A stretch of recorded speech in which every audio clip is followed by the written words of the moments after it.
করতে পারবেন না। শরীফ ওসমান হাদি এই কথাই বলেছিল। বিগত 15 বছর স্বৈরাচার ফ্যাসিস্টরা একই কথা বলেছিল।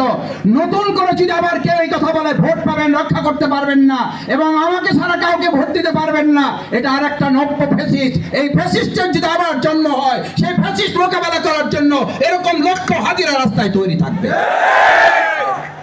শহীদ শরীফ ওসমান হাদির রক্তের চেতনা হচ্ছে এটা। শহীদ শরীফ ওসমান হাদির শাহাদাতের চেতনা হচ্ছে এটা। শাহাদাতের তার চেতনা ছিল বলেই বন্দুক তাকে ভয় করাতে পারে নাই। তাকে আগেই হুমকি দিয়ে প্রকাশ্যে বলা হয়েছিল তোমাকে হত্যা করা হবে। আপনারা তার সাক্ষাৎকার দেখেছেন, সে পরিষ্কার বলেছে, আমি তো দেখি আমার চোখের সামনে, আমি নিজে কল্পনা করি আমাকে গুলি করে হত্যা করা হবে, একটা মিছিল আমি থাকবো, আমি হাসতে হাসতে আল্লাহর কাছে শহীদ হয়ে ফিরে যাব। এই চেতনা যারা লালন করে, পৃথিবীর কোন অপশক্তি তাদের মোকাবেলা করতে পারে না। আমাদেরকে মোকাবেলা করা যাবে না।